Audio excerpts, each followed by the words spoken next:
Good morning बच्चों। Class 12 means class 12 कल हम लोगों से जो छूटा हुआ था आज हम लोग उसको देख लेते हैं। आप लोग बुक देख लीजिएगा। हमारी बुक में 102 पेज है। बहुविकल्पी प्रश्न जो थे तो इसमें दो कुछ प्रश्न कुछ नहीं हैं, हम उसको देख लेते हैं। और वो दो प्रश्न कौन से हैं यहाँ देख लीजिए। आपका पहला प्रश्न इसमें था वैदेही वनवास के रचयिता, यहाँ तक हम लोग पढ़ चुके थे। तो वैदेही वनवास अयोध्या सिंह उपाध्याय। कामायनी में सर्गों की संख्या ये है कामायनी, तो कामायनी में सर्गों की संख्या तो इसको आप नोट कर लीजिएगा। कामायनी में सर्गों की संख्या कितना है? तो कामायनी में सर्गों की संख्या 15 है। और इसका फर्स्ट सर्ग जो है बच्चों वो उसका नाम है चिंता। इस पर भी कभी कभी प्रश्न आता है।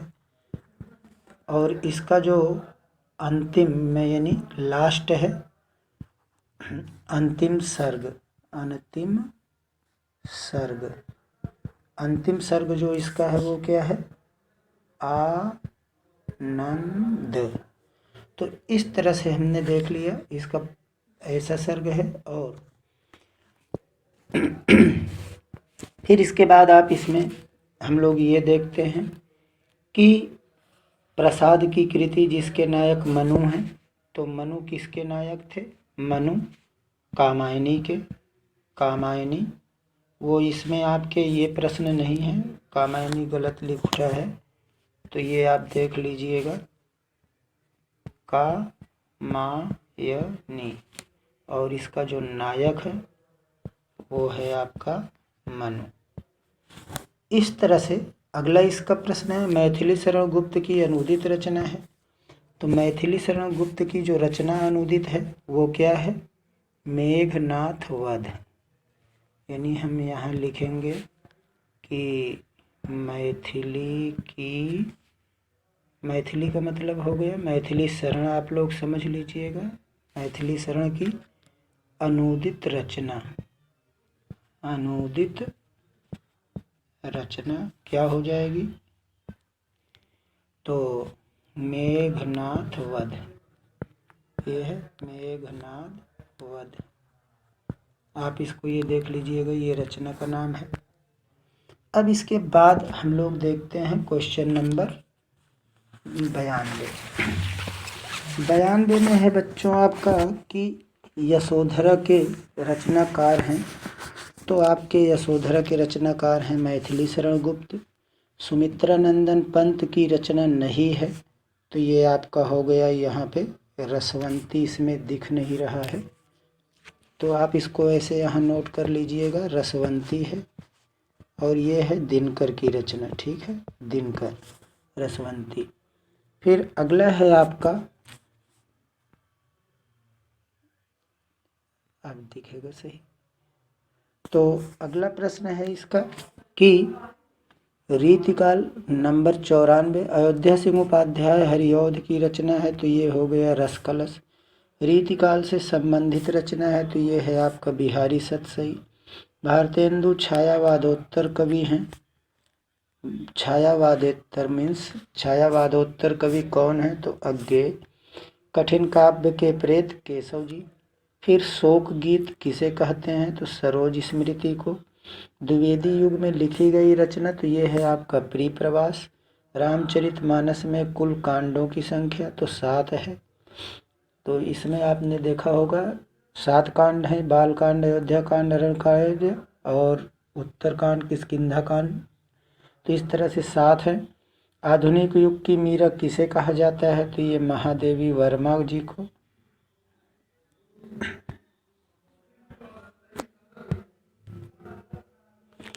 आधुनिक युग की मीरा तो महादेवी वर्मा। चांद का मुंह टेढ़ा है तो मुक्तिबोध इसके रचनाकार हैं, ये है आपका मुक्तिबोध। फिर उसके बाद है बीती विभावरी जागरी, तो इसके प्रणेता कौन हैं? तो बीती विभावरी जागरी के प्रणेता कौन हैं? तो जयशंकर प्रसाद, यहाँ पे आप देख लीजिए। फिर उसके बाद है हिंदी का प्रथम काव्य माना जाता है तो ये पृथ्वीराज रासो। रीतिकाल का अन्य नाम है तो ये है आपका श्रृंगार काल। फिर उसके बाद है अमीर खुसरो कवि हैं तो ये हैं आपके आदिकाल के कवि हैं।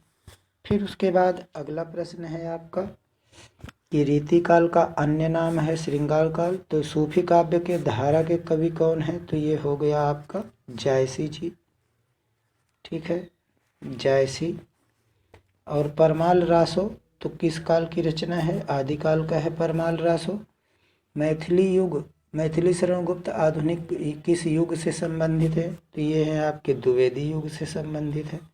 छायावाद की विशेषता है तो यहाँ पर आपका जो आंसर हो जाएगा ये छायावाद की विशेषता, तो इसमें है आपका सौंदर्य एवं प्रेम। इस तरह से आपके ये चैप्टर जो हैं कंप्लीट हो गए। लोकायतन एक और बचा है, लोकायतन के रचनाकार तो आप यहाँ देख लीजिएगा, लोकायतन जो है सुमित्रा नंदन पंत, सुमित्रा नंदन पंत, तो ये इसके रचनाकार हो गए। यहाँ पर एक चीज़ और हम आपको बता देते हैं कि छायावाद की जो विशेषताएं हैं वो क्या क्या होती हैं। तो छायावाद की विशेषताओं में पहला नंबर है वो होता है आपका आत्म अभिव्यक्ति। फर्स्ट है आत्माभिव्यक्ति, आत्माभिव्यक्ति। फिर दूसरा हो गया आपका प्रकृति प्रेम, तो ये हो गया आपका प्रकृति प्रेम। तीसरा आपका हो जाएगा बच्चों रहस्यवाद, रहस्यवाद। ये सभी छायावाद की विशेषताएं हैं, आपसे बड़े प्रश्न में पूछा भी जाता है। 4 नंबर में आप लोग लिख लीजिएगा स्वच्छंदता वाद, स्वच्छंदता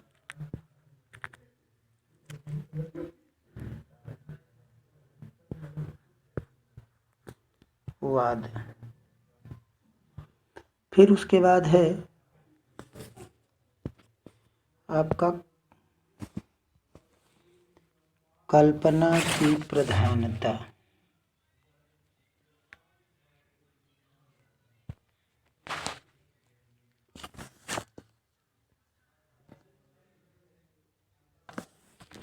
तो अगला है मित्रों ये आपका जो है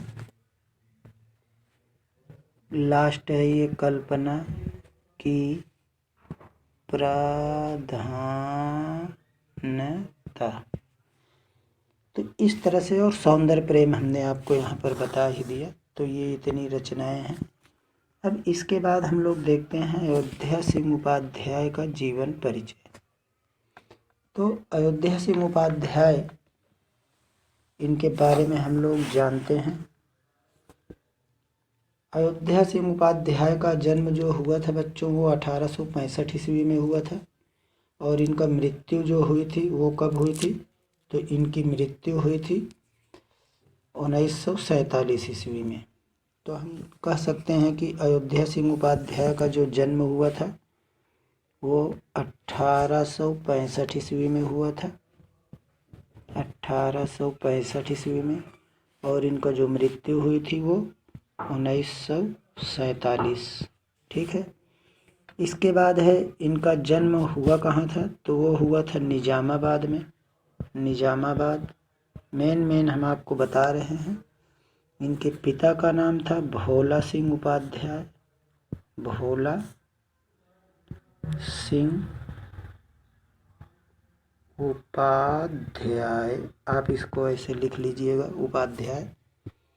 अब इसके बाद हम लोग जो चर्चा करते हैं, और एक और लिख लीजिए, माता का इनकी जो नाम था वो था रुक्मिणी देवी, रुक्मिणी देवी।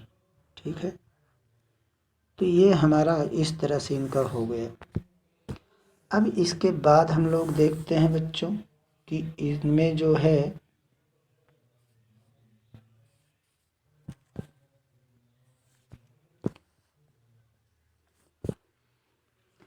थोड़ा सा हम एक टाइप से बता देते हैं, उस टाइप से मीन्स कि इनका जो है थोड़ा ऐसे हमने कर दिया, लिखने में दिक्कत हो रही थी बच्चों, तो यहाँ से ट्रिक आप थोड़ा सा देख लीजिएगा।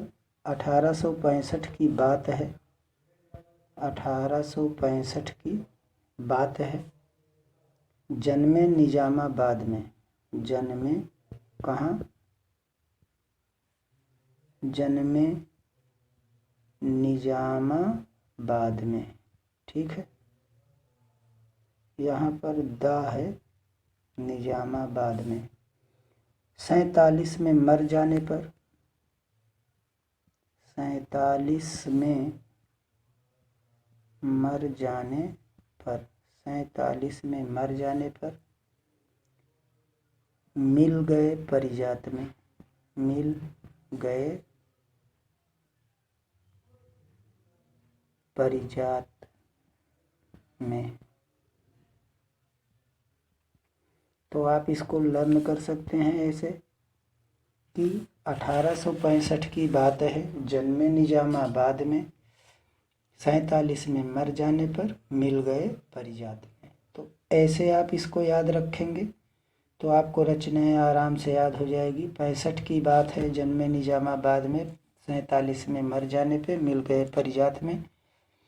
अब यहाँ हम आपको एक चीज़ ये बता देते हैं कि ये आपका परिजात है क्या।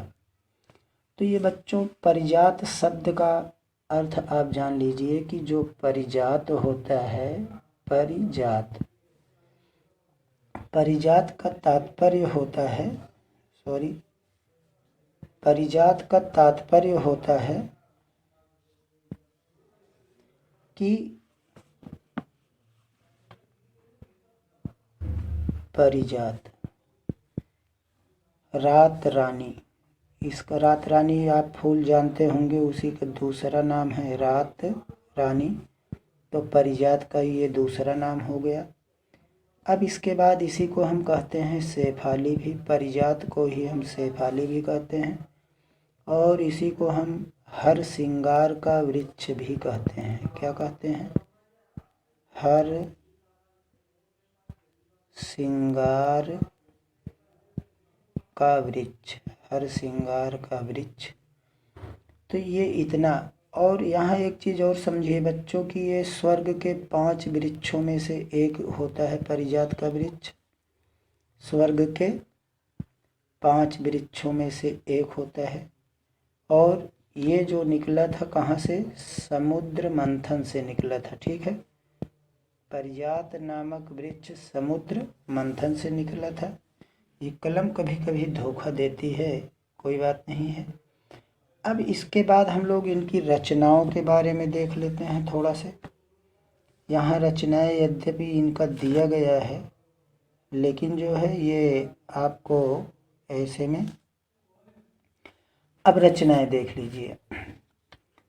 थोड़ा जल्दी, हम कम लिखेंगे, ज़्यादा समझिएगा।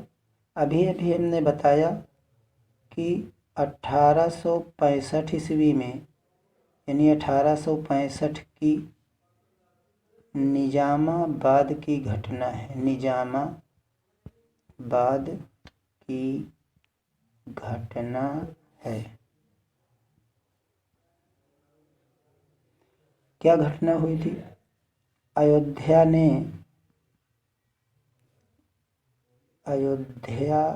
ने, जहाँ कम दिख रहा है इसको आप इम्प्रूव कर लीजिएगा। अयोध्या ने रुक्मिणी के परिणय में, अयोध्या ने, यह है रुक्मिणी, रुक्मिणी के परिणय में, रुक्मिणी के परिणय में 65 की बात है, निजामाबाद की घटना है। अयोध्या ने रुक्मिणी के, ये लाइन खींच दिया हमने, रुक्मिणी के परिणय में क्या किया था? परिजात नामक अधखिला फूल, परिजात नामक अधखिला फूल, परिजात नामक अधखिला फूल परिजात नामक अधिक खिला फूल क्या किया? ब्रज के रस कलश में, ब्रज के रस कलश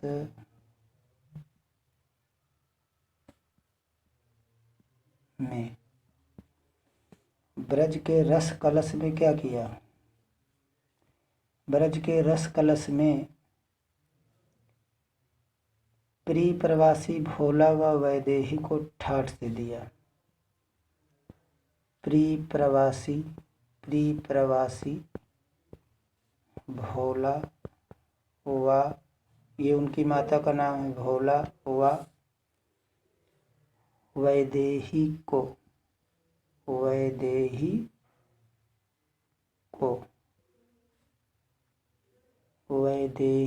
को कैसे दिया था? ठाठ से दिया, ठाठ से दिया। और यह बात जो है वैदेही को ठाठ से दिया, तो यह बात चारों पैरों में चुभ गई। यह बात लोगों को,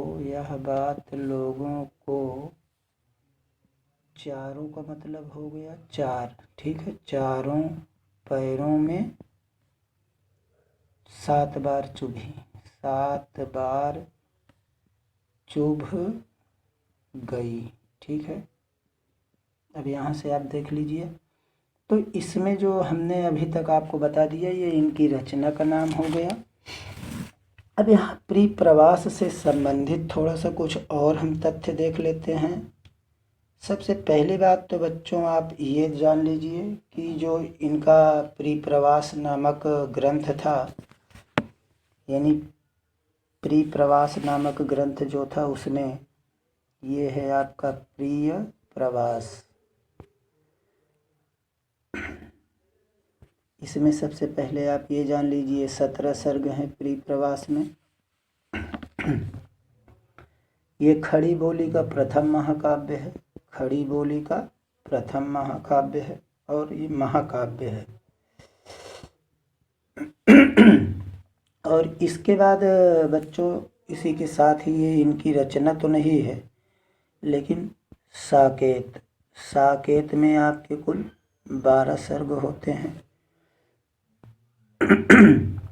और कामायनी में 15 सर्ग हैं।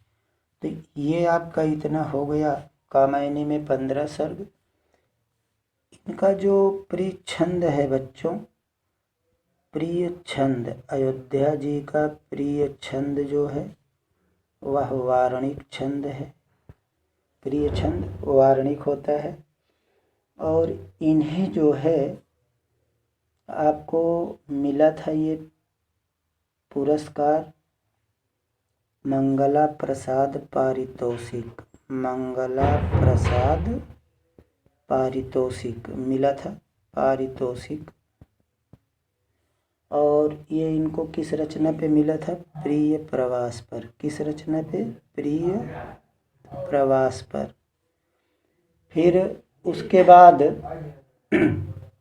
इन्हें ये जो आपका प्रिय प्रवास है, इस प्रिय प्रवास का पहले जो नाम था प्रिय प्रवास का, इसका पहले नाम था बच्चों ब्रजांगना विलाप। इसका पहले नाम ब्रजांगना विलाप था, बाद में इसको प्रिय प्रवास कर दिया, खड़ी बोली में कर दिया गया। ठेठ हिंदी का ठाठ इनका उपन्यास हो गया। तो यहाँ से आपका लगभग हमने कंप्लीट जानकारी दे दिया है। और इनकी रचनाओं की अगर हम बात करते हैं तो यहाँ से आप कुछ इनके रचनाओं में और देख लीजिए कुछ विशेषताएं कि ये ब्रज भाषा यानी कोमलकांत पदावली ब्रज भाषा रस कलश में, संस्कृत निष्ठ खड़ी बोली प्रिय प्रवास में। यहाँ से आपके कुछ प्रश्न बन जाएंगे कि संस्कृत निष्ठ खड़ी बोली की रचना। ये आपका हो गया परिप्रवास। रस कलश में ब्रज भाषा का प्रयोग किया गया है। तो इस तरह से बच्चों आपका ये आज चैप्टर कंप्लीट हुआ। इसके बाद हम लोग जब भी चर्चा करते हैं तो आपके बुक का चैप्टर जो है ये अयोध्या सिंह उपाध्याय जी के, तो शुरू करेंगे पवन दूतिका। ठीक है। और इसके लिए बच्चों आप ज़्यादा से ज़्यादा चैनल को हमारे सब्सक्राइब करवाइए और इसको आप लोग जो है आगे की ओर बढ़ाइए, क्योंकि हम कोई गलत काम तो कर नहीं रहे हैं, इसलिए आप लोग इसको आगे बढ़ाइए।